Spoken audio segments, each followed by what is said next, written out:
কবরে নাকি আল্লাহ রাব্বুল আলামিন প্রশ্ন করবে তুমি রাজনীতি করেছো কিনা, তুমি কোন আইন মেনেছো। আল্লাহ বলছেন মার রব্বুকা, এটা জিজ্ঞেস করবেন।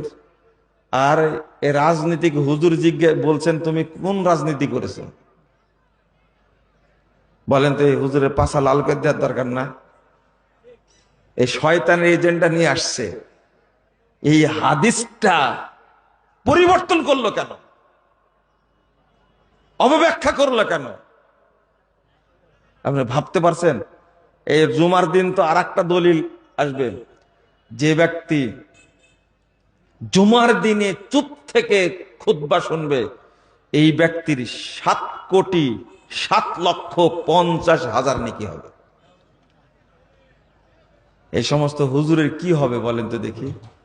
এগুলো সব হলো শয়তানের এজেন্ট। কার এজেন্ট? শয়তানের এজেন্ট, শয়তানের এজেন্ট। আবার এদের ডিমান্ড বেশি। হুজুর 1.5 লাখ টাকা ছাড়া চুক্তি করে না। কত টাকা? 3 লাখ টাকা চুক্তি।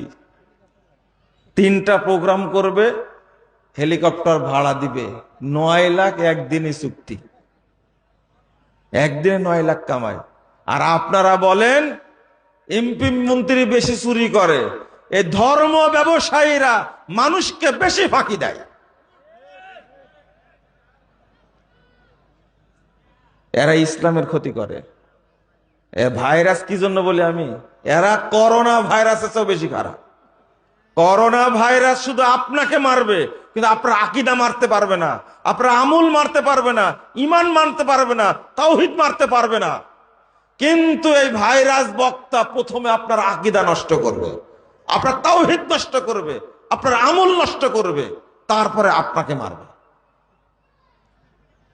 এই ভাইরাস বক্তাদের সাথে কোনো আপোষ নেই। কথা কি মনে থাকবে? কিন্তু তার ওয়াজ তো না শুনলে নাকি আপনার ঘুম হয় না।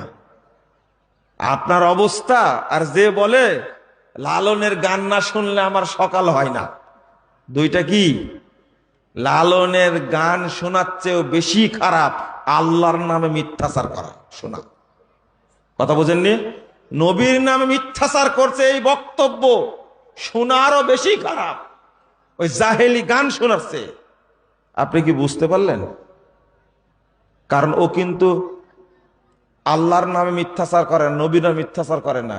কিন্তু ভাইরাস বক্তা নবীকে, নবীর নামে, আল্লাহর নামে, কোরআনের নামে, হাদিসের নামে কি করে? মিথ্যাচার করে।